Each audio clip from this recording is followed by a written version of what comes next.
Hi, I'm Lisa DeMarney-Cromer. I'm a licensed clinical psychologist and a professor at the University of Tulsa, and I'm also a Jenks mom. And I'm going to be presenting some research on the impact of sleep on health and athletic performance. So here we go.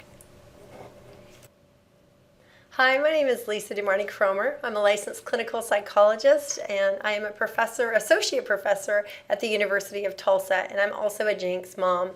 I have been the director of the Student Health, Athletic Performance, and Education Project at the University of Tulsa, working with our athletes.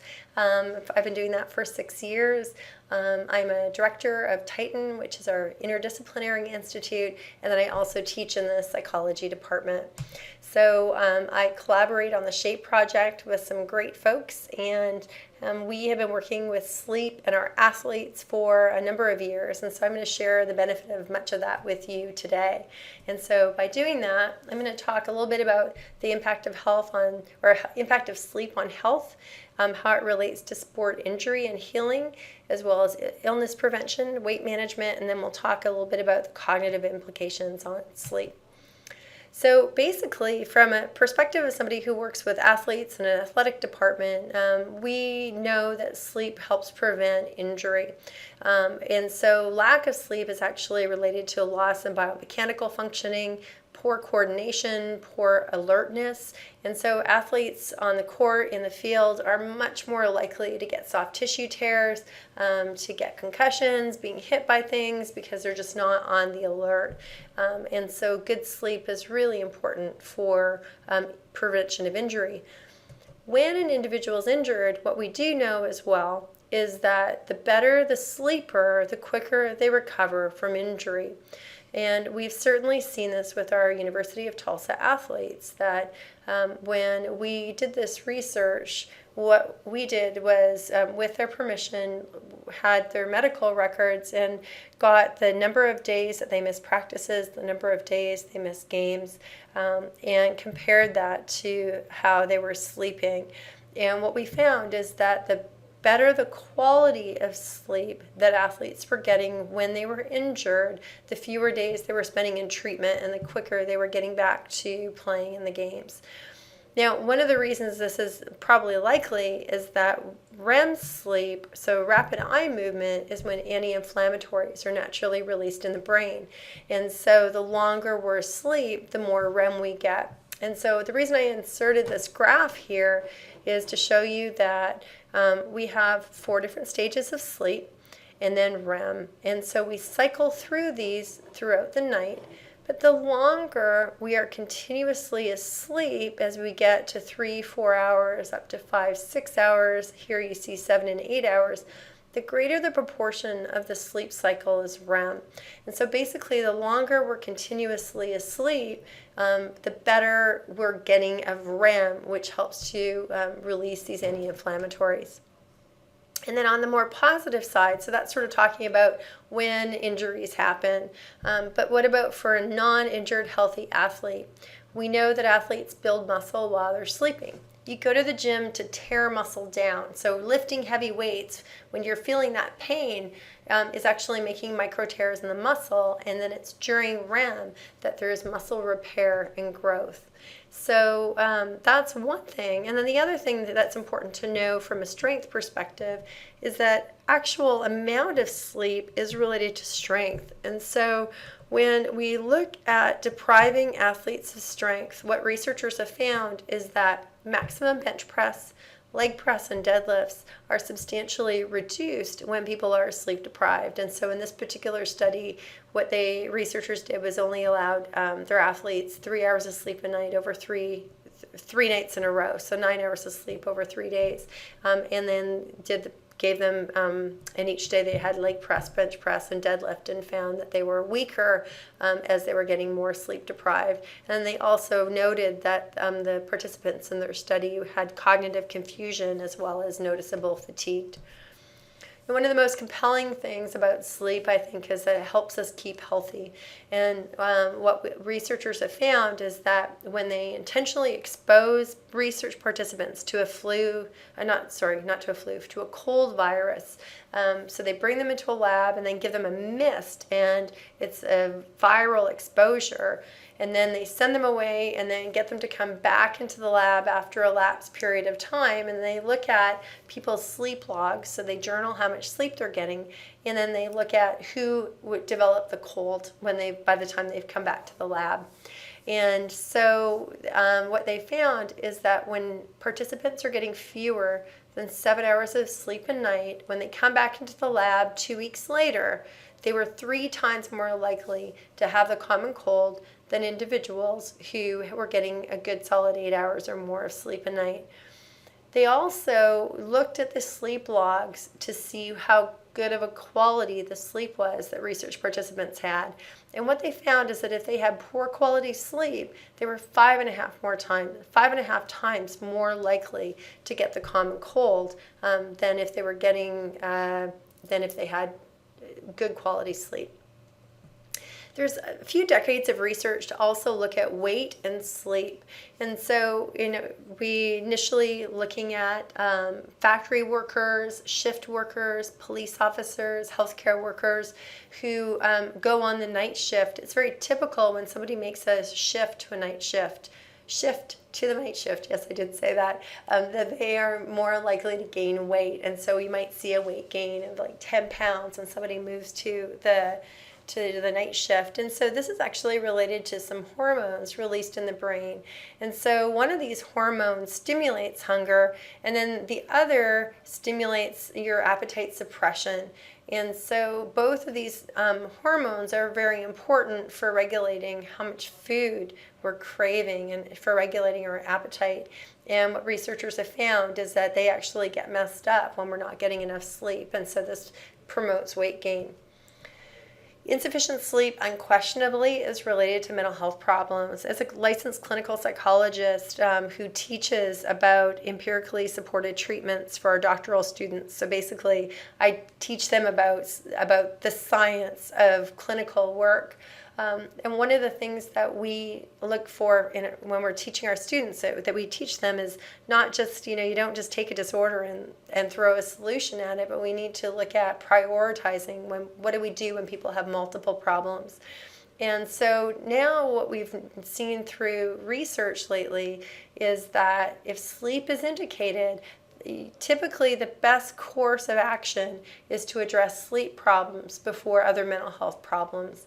And so, for example, if somebody is presenting with poor sleep and depression, we're probably going to be treating the insomnia, because if we treat the insomnia and people are sleeping better, they may actually have the depressive symptoms go away. We also, with post-traumatic stress disorder, when somebody has that disorder as well as nightmares, our clinical recommendations would be to treat the nightmares first, because sometimes when we treat the nightmares, the rest of the problems go away. Not always, but sometimes. I ran a clinical trial for nightmares treatment in children ages 5 to 17, and we often saw that when the nightmares mitigated, that the post-traumatic stress disorder symptoms also mitigated. So what we know from just general mental health issues is that the higher the rate of mood disorders, or higher rates of mood disorders, are related to poor sleep. And so here's something super compelling. When adolescents have fewer than 8 hours of sleep a night, they are 3 times more likely to have a suicide attempt. So we're not talking just about thinking about suicide. We're talking about actually trying suicide. We also know that when we are sleep deprived, we see this in family members and coworkers, maybe you experience it in yourselves, that we have difficulty regulating emotions. And we're also more likely to see high-risk behaviors like drugs, alcohol, fast driving. So one night of sleep deprivation alone can impact a mood swing, but it's important to kind of look beyond that and say, how else is it impacting our brain? what research tells us is that attention is seriously impacted when we're not getting enough sleep. And so we're more likely to have difficulty paying attention, more likely to be impulsive when we're not getting enough sleep. We also see motivation to learn as not being as good when sleep is not sufficient, and that learning and memory are substantially better when we get enough sleep. And so thinking about the sleep cycles in REM, memory consolidation happens at night. And so when we're sleeping is actually helping us retain information, helping us study, and helping us learn. This slide here is a cue for when I'm doing this presentation in person. I bring these goggles, which are called drunk goggles, to do a demonstration. And so basically the reason we do this demonstration with drunk goggles is that researchers have found that when they bring people into the lab and they randomly assign them to being either sleep deprived or to drinking alcohol, that and then have people do motor and cognitive tasks, what they found is that for the people who are sleep deprived, when they have had 4 consecutive days with only 5 hours of sleep a night, they perform on cognitive and motor tasks at about the same level as the individuals whose blood alcohol content is 0.05. And that's the legal limit in some countries like Australia and Canada. So basically 4 hours a night and only 5 hours of sleep a night is like being impaired. What the researchers also found is that when people did an all-nighter, so they stayed up for 24 consecutive hours, their performance on these standardized tasks were equivalent to those who had been drinking alcohol to have a blood alcohol content of 0.1. So this is really substantial when we think about it. And if you've watched the other slideshow about school start times, you'll see that when school start times shift for adolescents to later times, the number of car accidents substantially goes down on the way to school. And this is related to how sharp we are, basically, when we're getting enough sleep.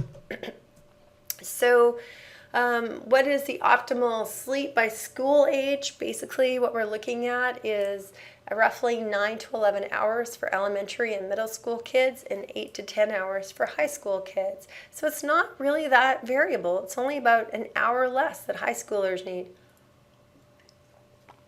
But here's the kicker. It's not just about amount of sleep. It's about when we can sleep.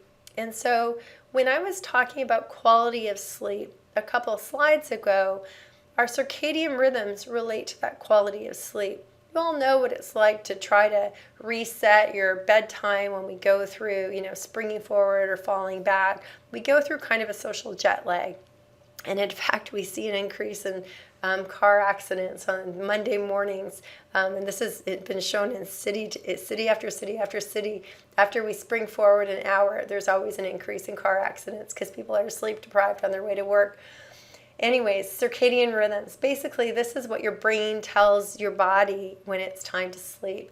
And so what you see here is that adolescents, their circadian rhythms are saying, hey, I'm not tired till 11 o'clock at night, and I want to wake up at about 8 a.m., whereas our elementary and middle school kids, their bodies are quite happy to go to bed a lot earlier. And unfortunately for many parents on holidays and weekends, they don't want to sleep in even when they have the opportunity.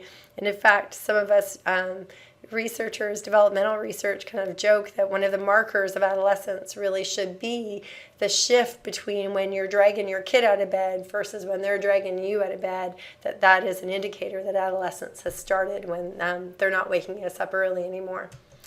All right, so kind of keying in on that when we're thinking about what are the optimal school start times developmentally for kids, as we're looking at a 3-tiered system, I invite you to consider this in terms of what would be optimal, because from what the research says, at least from the National Sleep Foundation, you can go to their website, nationalsleepfoundation.org, you'll see that the recommendation is to let high schoolers on average sleep until about 8 a.m. to have them at their optimal level. So I am going to leave it there. I've got some references here. I'm certainly happy to make these available to folks. If you want to email me at lisa Cromer, Cromer, at utulsa.edu. It is my pleasure. I hope this was helpful, and you're welcome to send me an email if you want some more information. And also, there's more information available on the Jenks Sleep Time website. Thank you.